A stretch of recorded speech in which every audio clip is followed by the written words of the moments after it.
Você já sentiu o tempo passando rápido no momento de muita diversão e se arrastando, levando uma eternidade numa aula chata ou na fila do banco? Por que o tempo passa mais rápido na volta de uma viagem em comparação com a ida? Será que os transtornos psicológicos, como depressão e ansiedade, estão associados a alterações na nossa percepção de tempo? Yes, science! Yes, Science! Está começando mais um episódio do podcast sobre psicologia científica e experimental da Universidade Federal de Uberlândia, a nossa querida UFO. O episódio de hoje é sobre a percepção da passagem do tempo. Eu sou o Pedro. Eu sou o Thiago. E eu sou a Juliana. E sejam todos muito bem-vindos e bem-vindas ao Yes Science Podcast. O tempo é uma das grandezas físicas fundamentais definidas pelo Sistema Internacional de Medidas. No entanto, sua definição, sua natureza e suas características são alvo de debates há séculos por muitas áreas do conhecimento. Por exemplo, na filosofia, já se discute a existência do tempo em relação a nós, seres humanos. Então vão existir duas perspectivas. A primeira, que a gente vai chamar de A, sugere que o tempo e o espaço são dimensões distintas, diferentes, e que a passagem de tempo vai ocorrer independente da nossa existência, da existência humana. E a B? Já a outra teoria, vamos chamar de B, defende que não tem diferença entre as dimensões temporal e espacial e que elas vão compartilhar propriedades e características, sendo a passagem de tempo, então, compreendida como uma experiência psicológica, criada a partir das mudanças materiais percebidas nos nossos sentidos. Pois é, mas para além, desse campo da filosofia, a gente pode falar um pouco sobre a física, que ela já demonstrou, que o tempo ele passa mais rápido em um lugar do que no outro. Por exemplo, o tempo ele passa mais rápido na montanha do que em relação ao nível do mar, Essa é uma predição da teoria da relatividade, do Einstein, que ela só pôde ser comprovada depois de várias décadas, com o desenvolvimento de relógios muito mais precisos, que foram suficientes para encontrar essas diferenças que são mínimas, muito pequenas. Então essa é uma conclusão muito importante, O tempo ele acaba passando em velocidades diferentes a depender do lugar. Então, à primeira vista pode ser uma coisa muito estranha, Mas na real é que é isso mesmo. Uma pessoa que vive na praia, ela vai envelhecer menos do que uma pessoa que vive na montanha. Então a gente pode desistir da ideia de mudar para o Himalaia e para as praias de Malibu, não sei. Pode ser, cara. Aí você vai envelhecer muito mais devagar, Muito mais não, Acho que é uma diferença muito mínima, É uma diferença muito mínima, mas igual, a gente só fica viajando um pouco, nessas possibilidades. Vários filmes aí, roteiros que foram pensados. Então, antes que todo mundo faça as malas e vai morar no litoral, escuta outra observação que a gente vai fazer aqui, de acordo com a física. A gente só consegue diferenciar o passado e o futuro pela existência do calor. Por quê? Porque é muito mais provável que o calor ele passa do mais quente para o mais frio. Então, é só assim que a gente consegue estabelecer o que vem antes do que vem depois, pela existência do calor. Aí, se você tem interesse pela física e esses assuntos, a gente deixa de indicação, os livros do físico italiano Carlo Rovelli, que ele escreve de um jeito super didático, muito fácil de entender. Mas, antes de entrar no negócio do tempo para psicologia, a conclusão é o seguinte: o tempo ele é muito diferente do que a gente imagina, Rapaz! Mas na psicologia, Juliana, o que ela tem a nos dizer sobre o tempo? Então, para a gente falar sobre o tempo numa perspectiva da psicologia experimental, a gente precisa separar 3 processos distintos. O primeiro processo é a habilidade de estimar o tempo, ou seja, o quão bons nós somos para dizer quanto tempo passou. E aqui a gente precisa esclarecer que esse intervalo que a gente estima pode ser desde alguns segundos, milésimos de segundos, minutos, até horas e dias, envolvendo o ritmo circadiano e o ciclo vigília-sono. O segundo processo é a perspectiva temporal, ou seja, as nossas noções de passado, presente e futuro. E aqui a gente ressalta 2 observações interessantes sobre a nossa perspectiva temporal. A primeira delas é que o tempo parece passar mais rápido à medida que envelhecemos. Isso acontece porque as medidas de tempo vão ficando menores em relação com o tempo total vivido. Ou seja, para eu que já tenho 21 anos, um ano para mim é bem menos do que quando eu estava lá no fundamental, tinha meus 10 anos, um ano parecia ser muito mais longo, né? Isso, da mesma forma que um ano para uma pessoa de 60 anos vai passar, né? Bem mais rápido do que para mim. Muito mais rápido do que, sei lá, você que tem 21. É isso. Exatamente. Outra observação interessante é de que eventos futuros são psicologicamente percebidos como mais próximos do que eventos passados, mesmo que se utilize uma mesma unidade de tempo, seja dias, meses, anos, entre outras. Uma hipótese explicativa para essa simetria é que a nossa experiência subjetiva de movimento através do tempo, ou seja, a impressão de que os eventos futuros se aproximam de nós e os eventos passados se afastam. Muito doido isso. Muito doido.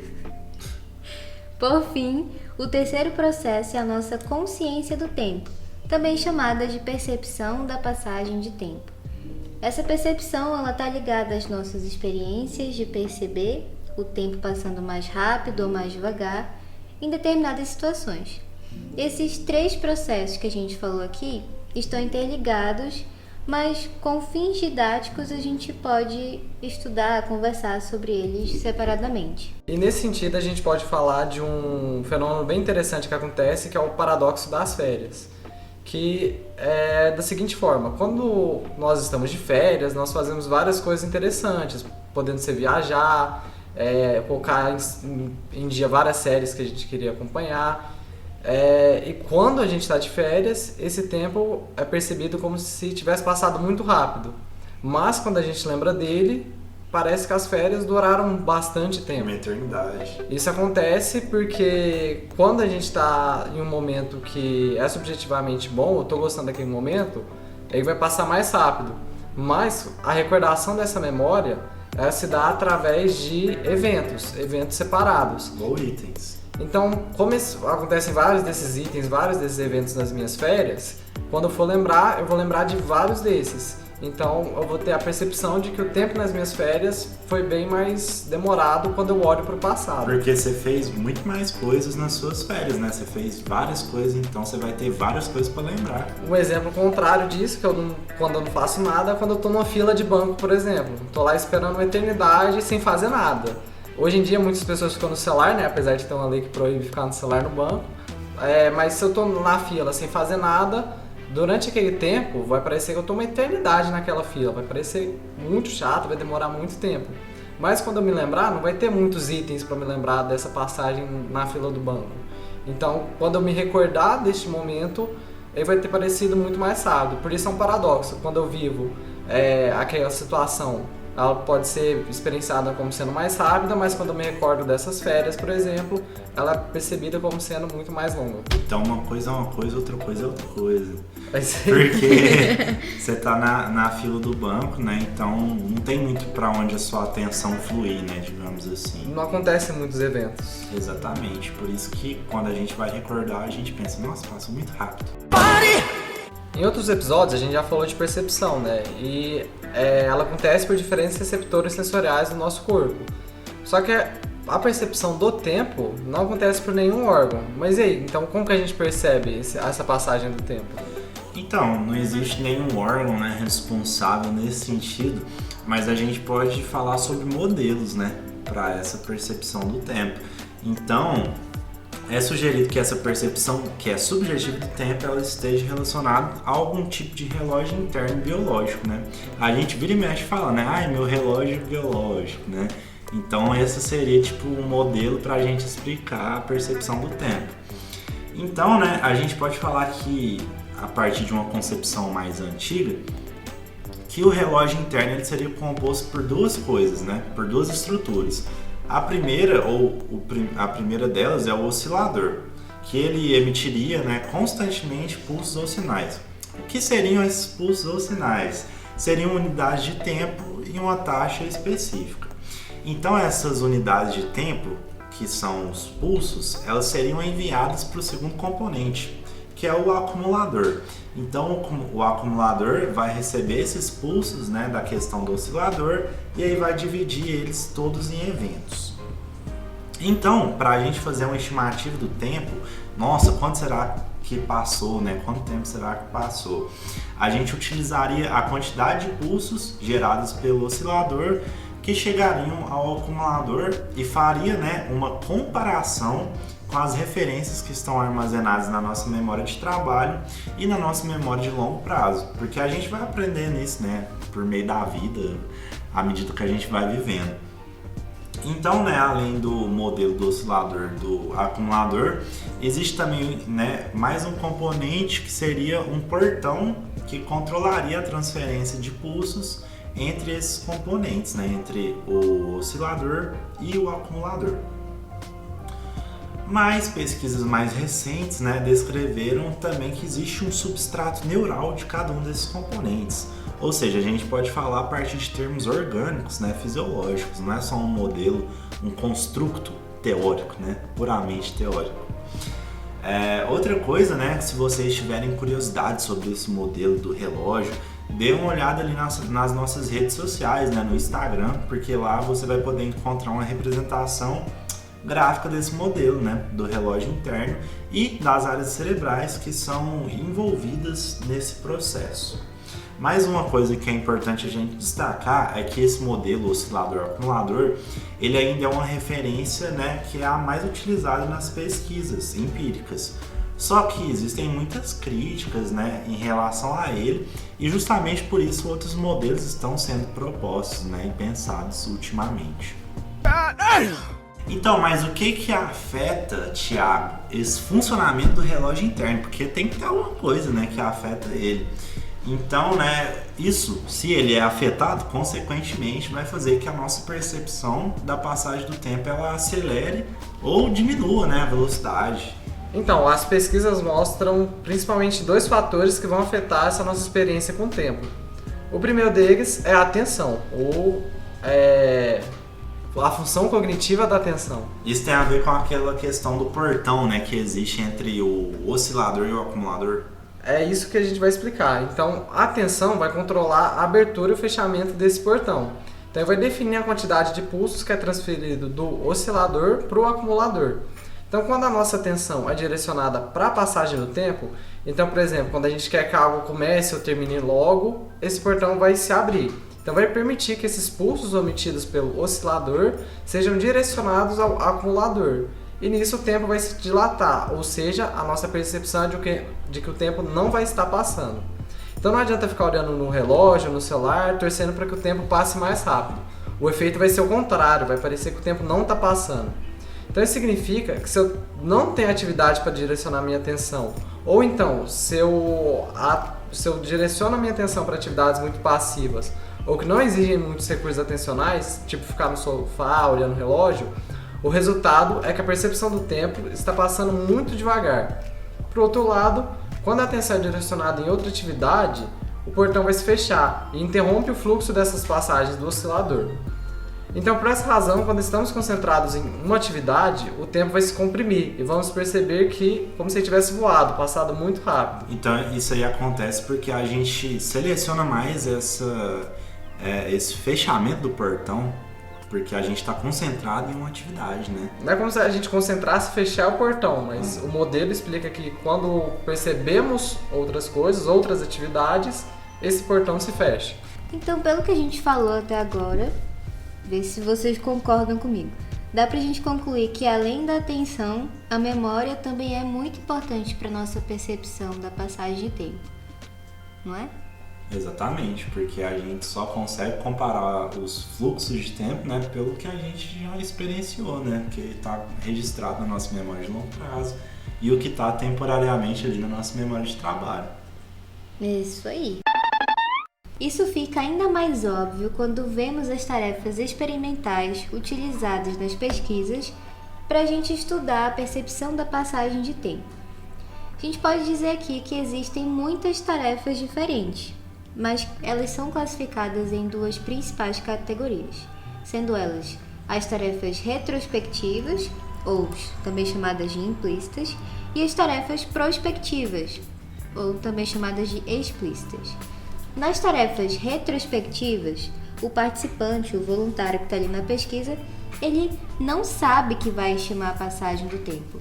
Ou seja, a sua resposta vai depender da sua memória de longo prazo, já que ele vai ter que usar algum tipo de referência já experienciada em algum momento da vida dele no passado.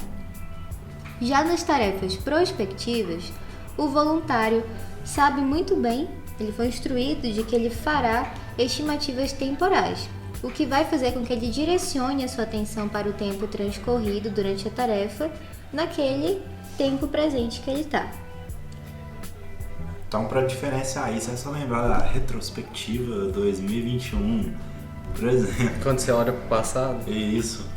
E para você que ficou curioso e quer saber mais sobre como são feitas essas tarefas de percepção de tempo e também sobre os modelos explicativos, a gente deixa referência aqui do Bernardino Colaboradores de 2020. É Science. Agora a gente vai falar um pouco mais sobre a relação entre a atenção e a percepção da passagem de tempo. E não tem como a gente falar de atenção sem falar das tarefas executivas. As tarefas executivas são, por exemplo, planejar o nosso dia, resolver problemas dos mais fáceis ou dos mais difíceis, seguir uma receita para fazer um bolo, fazer uma prova, escrever um trabalho e tantas outras tarefas que exigem a simulação de possibilidades, de estratégias e planos, em que nós precisamos ter atenção disponíveis para essas ações. E principalmente utilizar as nossas ideias de noção do tempo para controlar e coordenar tudo. Então, podemos dizer que quando temos que realizar esse tipo de tarefas, fazemos uma espécie de viagem mental, que em termos técnicos podemos denominar de cronestesia. A gente viaja no tempo passado para relembrar o que queremos, o que fizemos, planejamos anteriormente, reconstruindo eventos que já aconteceram. A gente também pode viajar para o futuro, pensando no que ainda queremos fazer, quais são os nossos objetivos, metas e desejos e possibilidades de cenários futuros. Juntamente com essa viagem, o ato de prestar atenção, deixar a atenção disponível no decorrer do tempo presente e o controle executivo, que é quando a gente controla essas tarefas executivas, são fatores extremamente importantes para regular o nosso comportamento.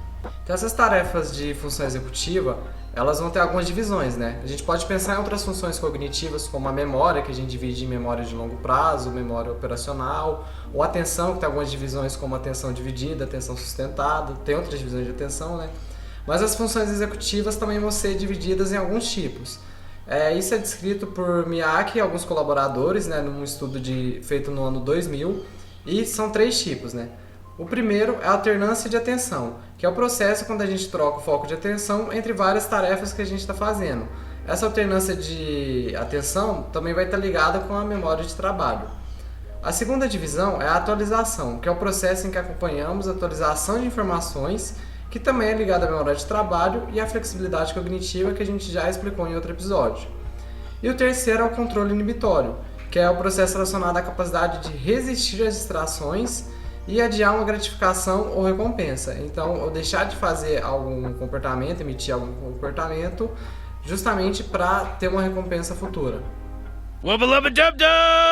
Mas como a percepção de tempo está relacionada com essas funções? Scott Brown e seus colaboradores em 2013 realizaram um estudo para responder essa pergunta. Eles realizaram 3 experimentos, cada um com uma tarefa executiva específica, sendo elas a alternância da atenção, atualização e controle inibitório. O mesmo grupo de voluntários da pesquisa realizou as 3 tarefas e foi solicitado que eles compartilhassem a atenção deles entre a passagem de tempo e as tarefas executivas. Então foi tipo assim, eu vou chegar aqui no Pedro e falar, olha Pedro, vou te dar uma tarefa e você vai ter que designar 75% da sua atenção para a tarefa e 25% da sua atenção para a percepção da passagem de tempo. E depois eu quero que você troque 25% para a tarefa, 75% para a passagem de tempo. E a terceira situação foi de dividir igualmente 50% da atenção para a percepção do tempo e 50% para a tarefa executiva. Com esses experimentos, eles tiveram uns resultados bem interessantes. Eles conseguiram mostrar que quanto mais a atenção era alocada para a passagem do tempo, maior foi o tempo percebido. Ou seja, o tempo passou mais devagar e pior foi o desempenho nas tarefas executivas, que envolvem bastante a memória de trabalho, além da própria atenção. Isso pode sugerir que a percepção de tempo depende dos mesmos recursos que dão suporte às tarefas executivas, principalmente a atenção e a memória, como a gente já tem falado aqui na nossa conversa. A gente pode perceber isso facilmente em nosso próprio cotidiano. Eu tenho um exemplo bem engraçado. Assim, sou eu, não sei se eu tô sozinha nessa. Mas eu ligo o micro-ondas pra esquentar a comida e no tempo que eu deixo ali eu vou fazer alguma coisa correndo pra ver se aquele tempo passa mais rápido. Pior que eu faço isso pensando que eu tô perdendo tempo se eu ficar esperando o micro-ondas. Então tem que fazer alguma atividade pra não perder tempo. Pois é. Eu gosto de ver o prato girar.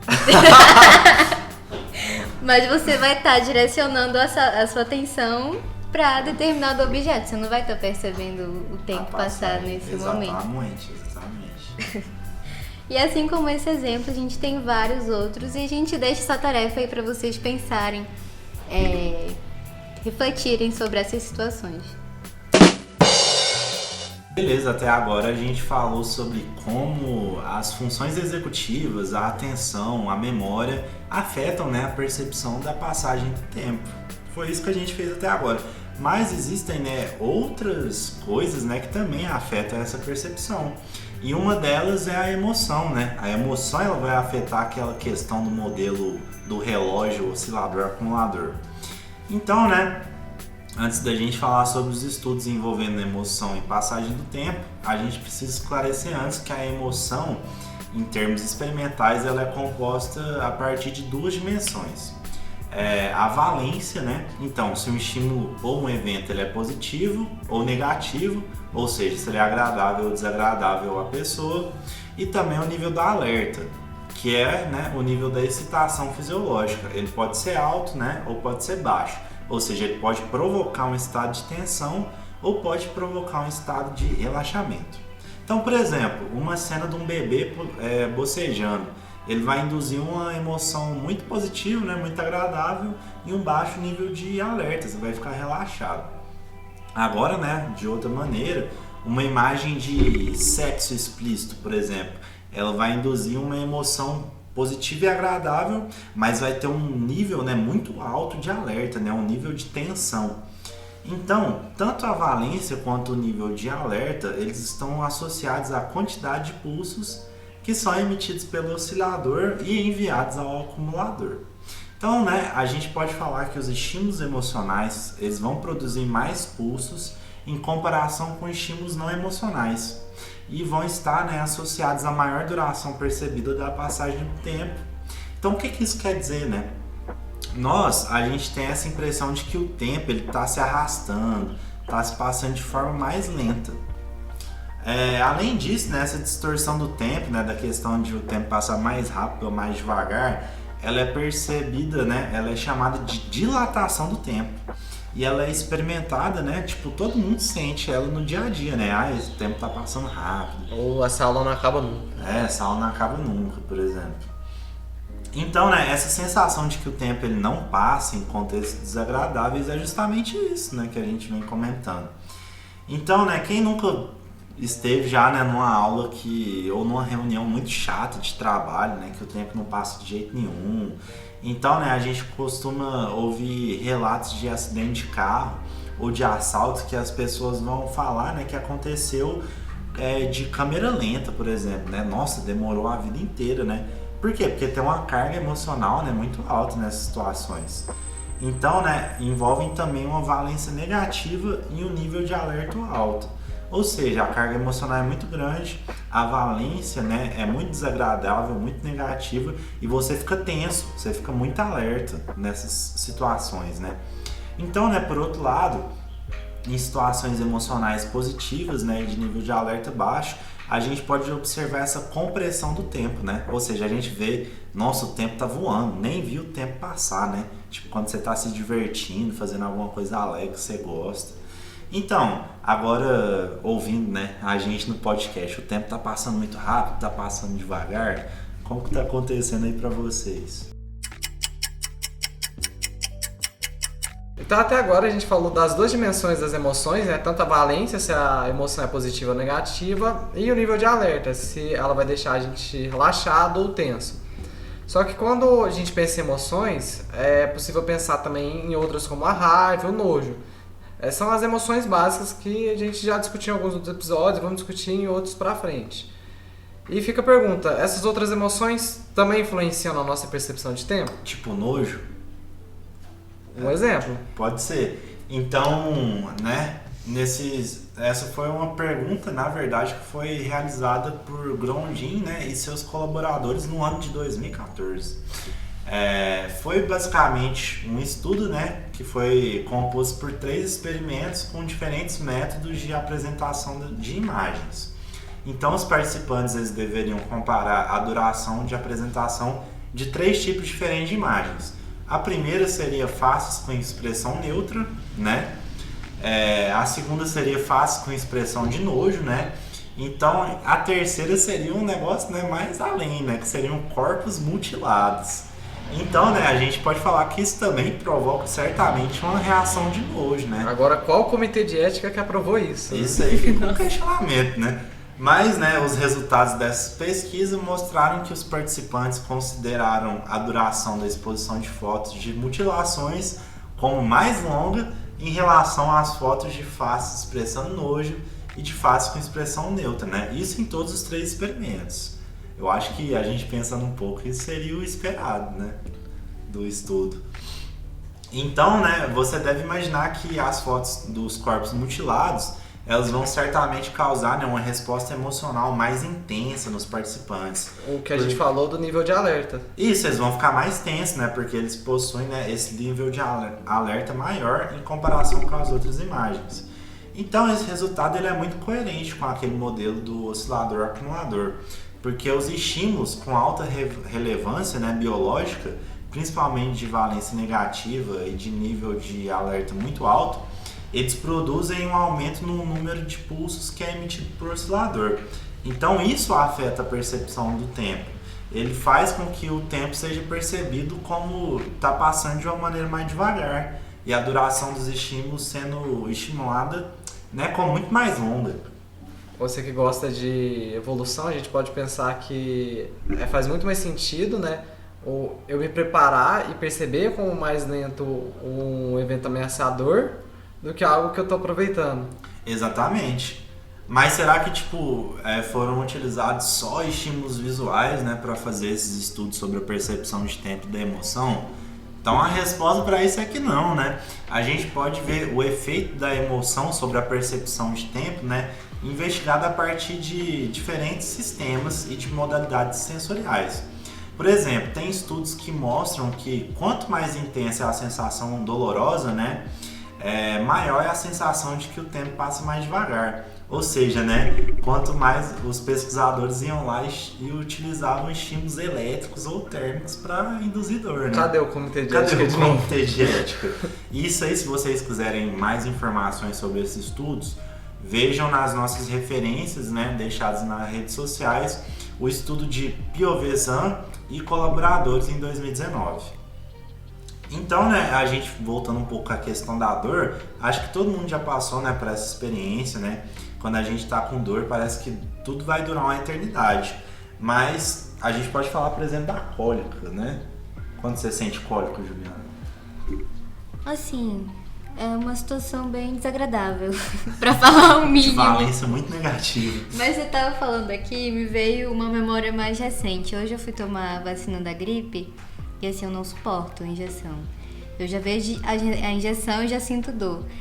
E é questão de segundos, né? Quando a pessoa aplica a injeção na gente.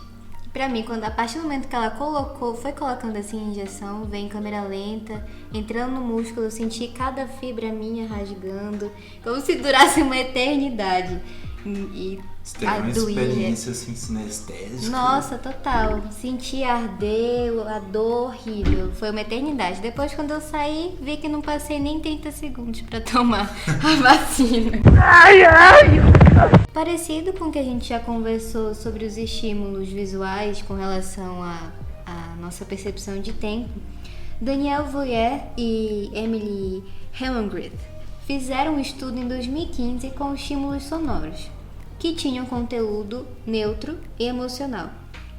Eu quero só comentar rapidinho aqui com vocês os resultados que eles encontraram. Eles viram que a duração dos estímulos com conteúdo emocional foi estimada de maneira mais certa, mais acurada, em comparação com os estímulos neutros. Mas aí, isso não é o contrário do que seria esperado, já que os estímulos emocionais não causam distorções na nossa percepção de tempo? Os autores explicaram esses resultados enfatizando o papel da atenção na percepção de tempo.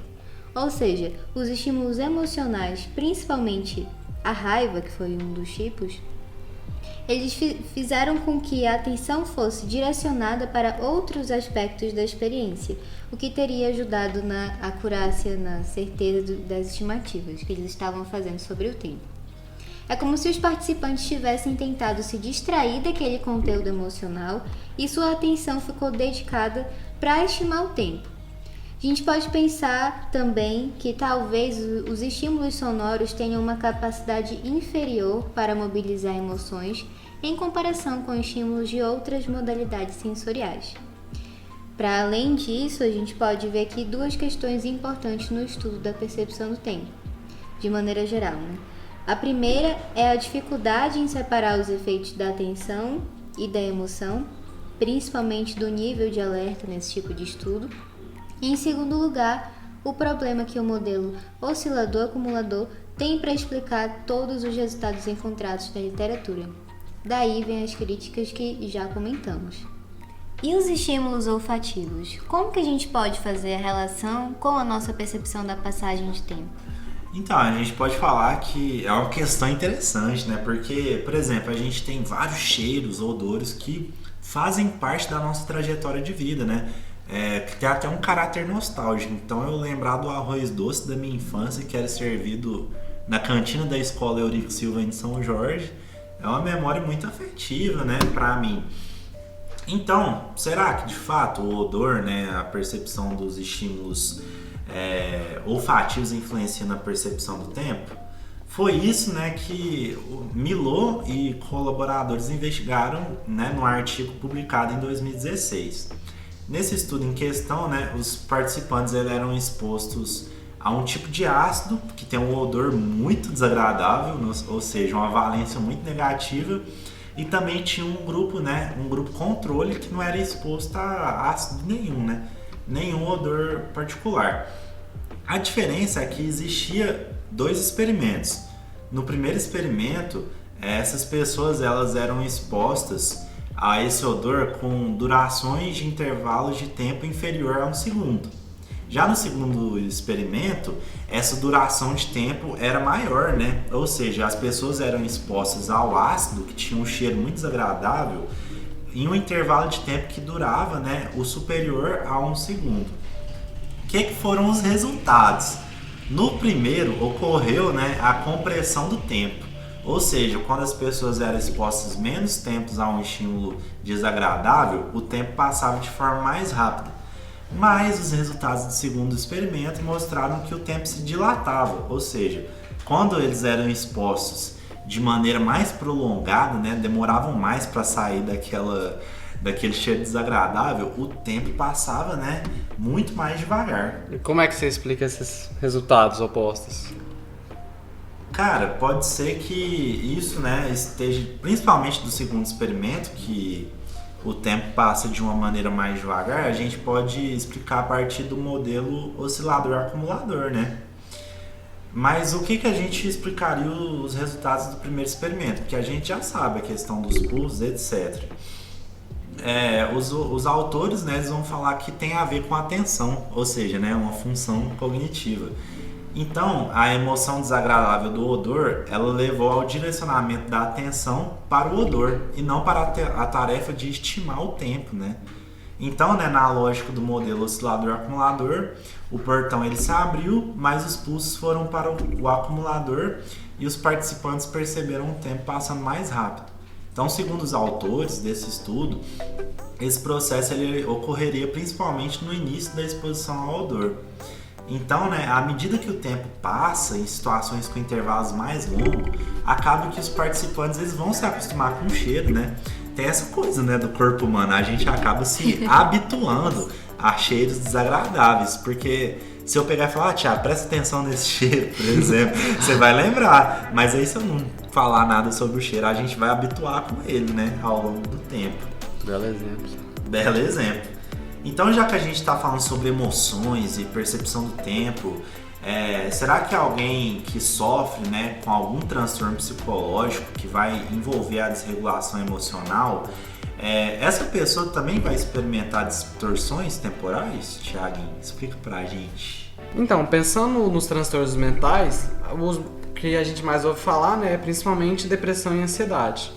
E de maneira geral, as evidências empíricas, elas indicam que as pessoas com altos níveis de depressão vão perceber o tempo como sendo mais devagar, ou seja, uma dilatação do tempo. Enquanto as pessoas com níveis de ansiedade muito altos vão perceber o tempo mais rápido, ou seja, uma compressão do tempo. Então é sugerido que a lentificação do tempo em pacientes com depressão é resultado de um menor número de pulsos emitidos pelo oscilador, de acordo com o modelo clássico. Já acontece o contrário nos pacientes com ansiedade. A aceleração no tempo vai se dever a um prejuízo atencional nessa população, que foi descrito em outros estudos cujas tarefas exigiam controle atencional. Então a gente pode discutir agora um pouco sobre a diferença que a psicologia faz entre ansiedade e medo. O medo é uma emoção que ela é de curta duração. Ela acontece quando algum estímulo é certo de que ele vai acontecer, é um perigo real e imediato. Então, por exemplo, quando a gente vê um animal perigoso na nossa frente, como uma cobra, se a gente vê que um acidente vai acontecer na nossa frente, então são estímulos que nos causam medo. Já uma exposição prolongada de pensamentos, principalmente de algo futuros que a gente não tem controle, não tem certeza sobre esses eventos, é o que gera o nosso sentimento de ansiedade. Então é algo incerto sobre o futuro que pode ou não acontecer. O medo é algo que com certeza vai acontecer. E será que essa distinção entre medo e ansiedade faz diferença na percepção da passagem do tempo? Então foi isso que a pesquisa do Sarigianides e colaboradores de 2020 fizeram. Eles quiseram responder essa pergunta. Então, em alguns participantes, eles induziram ansiedade, enquanto em outros eles induziram medo. De novo aí, cadê o comitê de ética desse povo? Tá desaparecido. Deu perdido na faculdade. Mas o choque que eles induziam era um choque que não provocava dor. Era algo que era suportável pelos participantes. De qualquer maneira, qual que era a distinção principal nesse estudo? No grupo que eles iriam eliciar a ansiedade, não era avisado quando o estímulo de choque iria acontecer, e era dado em momentos muito aleatórios. Então, se acontece em momento aleatório, é muito incerto quando isso vai acontecer, é muito provável que eu fique alerta o tempo todo para justamente me preparar para esse estímulo. Já no grupo de medo, eles avisavam muito explicitamente e com um intervalo de tempo que era previsível. Então, por exemplo, a cada 5 experimentos, um vai dar choque e ainda vou receber o aviso. Então, com certeza eu vou receber o choque naquele determinado momento. Então, eu consigo prestar mais atenção na tarefa de percepção de tempo do que se eu estivesse no grupo de ansiedade. Então, os resultados mostraram que não houve distorção temporal no grupo do medo. No entanto, no grupo de ansiedade, os participantes perceberam intervalos de tempo como mais curtos, ou seja, o tempo passou muito mais rápido. Um exemplo que a gente pode pensar é que para uma pessoa ansiosa que vai fazer o Enem, por exemplo, é uma prova que é bastante longa. Então, ela pode sentir que ainda tem muito tempo para fazer essa prova, quando na verdade esse tempo passou muito mais rápido para ela e o tempo já está acabando. Nos últimos 2 anos, só ressaltando que agora estamos em julho de 2022, a gente passou por mudanças radicais em nossas vidas por conta da pandemia da Covid-19. Sem dúvida, uma dessas mudanças foi a nossa percepção da passagem de tempo.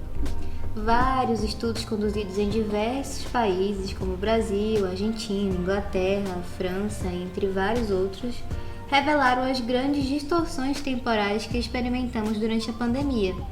Para alguns, o tempo passou voando. Para outros, o tempo não passava. As mudanças repentinas que a pandemia causou em nossas vidas se encaixam no que chamamos de uma situação estressante, que é um estímulo de natureza aversiva e persistente, que provoca alterações psicofisiológicas. Essa situação se tornou especialmente estressante para nós por dois principais motivos. Primeiro, é o fato de que estamos acostumados a lidar com uma grande quantidade de informações e estamos constantemente nos movimentando e agindo sobre o ambiente. Nosso padrão comportamental como espécie humana é considerado exploratório. Nós gostamos da novidade e a agir e explorar o ambiente e é reforçador por si mesmo, pois fornece oportunidades de aprendizado. Ao passar mais tempo em casa, perdemos marcadores temporais externos que auxiliam a nossa orientação no tempo, como por exemplo, sair de casa para trabalhar, para estudar com claridade e já voltar no escuro. Ter um horário padrão para fazer as refeições ou para os momentos de lazer. A gente pode pensar até no espaço. Para muitos de nós, o nosso quarto, o momento que a gente só queria relaxar e fazer coisas que a gente gosta, acabou sendo o nosso ambiente de estudo, que envolvia diversos fatores estressantes no meio. Acho que essa relação do claro e escuro, né, também é importante explorar, a questão das expedições da Antártica, né, que tem a questão do Sol da meia-noite, por exemplo, no Polo Norte. Tem um youtuber que é o Chico Matos, que ele fala muito sobre isso, a questão de nunca ter uma noite, sabe? O sol nunca se pôr. Tem efeitos psicológicos muito loucos, assim. Então, se vocês querem saber mais sobre isso, vejam também o artigo do Weissenhoff de 2022, que vai estar nas referências nas nossas redes. Tem o pessoal que vai para a estação espacial também, né? Que acontece em vários dias. Isso é, eles verem o sol e não verem mais num espaço de 24 horas. Que também é interessante estudar, algo parecido com o pessoal que vai para submarinos ou mesmo na expedição em Antártida. Muito doido isso. Mas e outros fatores, né, que tornam a pandemia estressante? Você pode falar mais algum, Thiago, pra gente? O outro que a gente pode falar é a redução do contato social. Inclusive, essa redução do contato social, a gente tem outro episódio para falar sobre o espaço interpessoal. Mas esse aqui a gente pode falar novamente que nós somos uma espécie social interdependente. Então, isso é, o que eu faço vai afetar os outros e eles também vão me afetar. Então, naturalmente, é uma necessidade de estimulação por contato, que é independente de outras necessidades. Então, nessa direção, a pesquisa britânica feita por Ruth Ogden mostrou um artigo de 2021 que a sensação que o tempo estava passando muito devagar durante o segundo lockdown na Inglaterra estava associada a elevados níveis de depressão e grande insatisfação com as interações sociais. Uma pesquisa brasileira, feita pelo André Cravo, que é professor da Universidade Federal do ABC, e por seus colaboradores em 2022, observaram a mesma lentidão na passagem do tempo associada a sentimentos de solidão e de falta de momentos positivos. Né? Agradáveis. E isso aconteceu principalmente no início da pandemia. Fica claro mais uma vez o papel importante que as emoções têm em nossa experiência com o tempo. Mas e as pessoas que perceberam o tempo passando mais rápido? Qual que é a explicação? Então, uma pesquisadora argentina, a Brenla, e seus colaboradores, também nesse ano, 2022, encontraram que a percepção do tempo passar mais rápido ocorreu principalmente com as pessoas mais jovens e que se mantiveram fisicamente ativas. Então, pessoas que tiveram sua rotina alterada com a pandemia e que passaram a ter mais obrigações, cuidar da casa, dos filhos, além de trabalhar e estudar, por exemplo, sentiram o tempo passar mais rápido. Afinal, a quantidade de atividades novas e desafiadoras que exigem adaptação e, às vezes, aprendizagem, faz com que não sobre muito tempo para pensar no próprio tempo. É aquilo, né? Se a pessoa tem muita coisa para fazer, vários itens, ela não vai ficar preocupada com a passagem do tempo. Mas quando ela for lembrar desses momentos, ela vai ver que nossa, foi muita coisa e vai pensar que durou muito mais tempo. Mas isso acho que é um recorte importante, né? Sociológico, assim, principalmente hoje em dia que a gente faz muita coisa, né? Estuda, trabalha, Enfim, é muita coisa pra gente fazer, o tempo parece que passa muito rápido e não sobra tempo pra fazer outras coisas, mas é isso mesmo. E no final a gente vai pensar, nossa, passou um tempo. Mas é isso aí, pessoal, esse podcast, no final, né, ele passou rápido ou devagar pra vocês. A gente espera que o tempo tenha voado, né, porque vai significar que vocês se distraíram, curtiram, né, ouviram aí o que a gente teve pra passar de informação pra vocês, tiveram um momento muito, muito legal com a gente. Mas para além disso, né, quando o tempo ele passa mais rápido, é mais provável também que quando você olha para trás, parece que vocês tenham vivido muito. Ou seja, aquilo que a gente falou, né? A gente acabou de falar, quando a gente faz muitas coisas, acaba que a atenção ela é voltada para essas coisas, né? Tipo, várias paradas que a gente vai vivendo, e aí parece que a gente viveu muito, né? Mas quando a gente estava fazendo essas coisas, a gente percebeu que não tinha tempo nenhum, porque é tanta coisa para fazer. Então, qual que é a mensagem final que a gente pode passar? O melhor jeito de usar o tempo é ao nosso favor. Então, se engajem, né, em atividades novas, diferentes, desafiadoras e que principalmente sejam prazerosas e agradáveis, né? O lado bom da vida aí. Vão aí, façam novos laços sociais, estreitem os laços antigos, pois, né, assim cada dia vai passar mais rápido e vai deixar lembranças mais duradouras. Ou seja, esse paradoxo que é a vida humana. Gratidão por ficar aqui conosco e nos vemos na próxima. É isso aí, viajantes do tempo. Yes, Science!